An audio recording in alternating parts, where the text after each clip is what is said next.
Dubai air show বিশ্বের অন্যতম মর্যাদাপূর্ণ প্রতিরক্ষা ও অ্যাভিয়েশন প্রদর্শনী, কিন্তু এবার আলোচনার কেন্দ্রে রয়েছে এক অনন্য সিদ্ধান্ত। এই আন্তর্জাতিক মঞ্চে ইসরায়েলের জন্য দরজা কার্যত বন্ধ হয়ে গেল। প্রতি বছর অন্তর আয়োজিত দুবাই এয়ার শো 2025 হল বিশ্বের সেরা প্রতিরক্ষা, বেসামরিক বিমান, মহাকাশ ও প্রযুক্তি প্রদর্শনের কেন্দ্র। এখানে যুক্তরাষ্ট্র, ইউরোপ, রাশিয়া, চীন সহ বিশ্বের সব বড় শক্তি তাদের যুদ্ধ বিমান, ড্রোন, রাডার ও প্রতিরক্ষা ব্যবস্থা প্রদর্শন করে। কিন্তু এবারের আয়োজনের সবচেয়ে বড় খবর, ইসরায়েলি কোম্পানিগুলো কার্যত অংশ নিতে পারছে না। কারণ মধ্যপ্রাচ্যে ইসরায়েলের সাম্প্রতিক সামরিক অভিযান এবং গাজা, ইয়েমেন, প্যালেস্টাইনে চলমান উত্তেজনা আরব বিশ্বের সঙ্গে সম্পর্ক স্বাভাবিক করার জন্য যেসব আব্রাহাম অ্যাকর্ডস হয়েছিল তা এখন কার্যত ভেঙে পড়েছে। এর প্রভাব পড়েছে সরাসরি প্রতিরক্ষা বাজারে।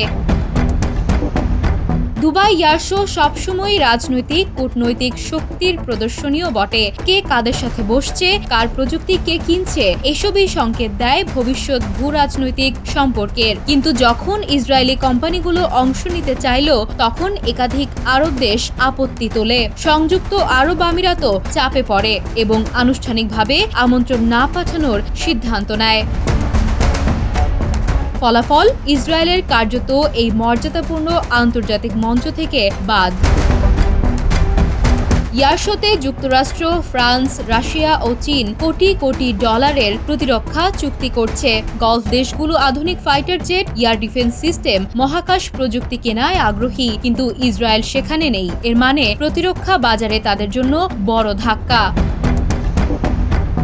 বিশ্লেষকরা বলছেন, দুবাই এয়ার শো থেকে ইসরায়েলের বাদ পড়া কেবল প্রতিরক্ষা চুক্তির ক্ষতি নয়, বরং এটি একটি রাজনৈতিক বার্তা। আরব বিশ্ব এখন আর আগের মতো ইসরায়েলের সাথে প্রকাশ্যে ব্যবসা বা সম্পর্ক রাখতে চাইছে না।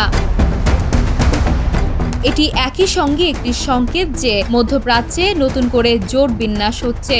সৌদি আরব, আরব আমিরাত, কাতার সহ গলফ দেশগুলো তাদের প্রতিরক্ষা অংশীদারিত্ব এখন মূলত পশ্চিমা শক্তি ও এশিয়ার বড় দেশগুলোর সাথেই সীমাবদ্ধ রাখতে চাইছে। দুবাই এয়ার শোতে ইসরায়েলের অনুপস্থিতি শুধু একটি ব্যবসায়িক ক্ষতি নয়, এটি ভবিষ্যৎ আঞ্চলিক রাজনীতিরও প্রতিফলন। প্রশ্ন থেকে যায়, আসন্ন বছরগুলোতে ইসরায়েল কি আবার এই দরজা খুলতে পারবে, নাকি মধ্যপ্রাচ্যে তাদের কূটনৈতিক বিচ্ছিন্নতা আরও গভীর হবে? আন্তর্জাতিক ডেস্ক, দ্য নিউজ। দেশে দেশে সবার সাথে, দ্য নিউজ।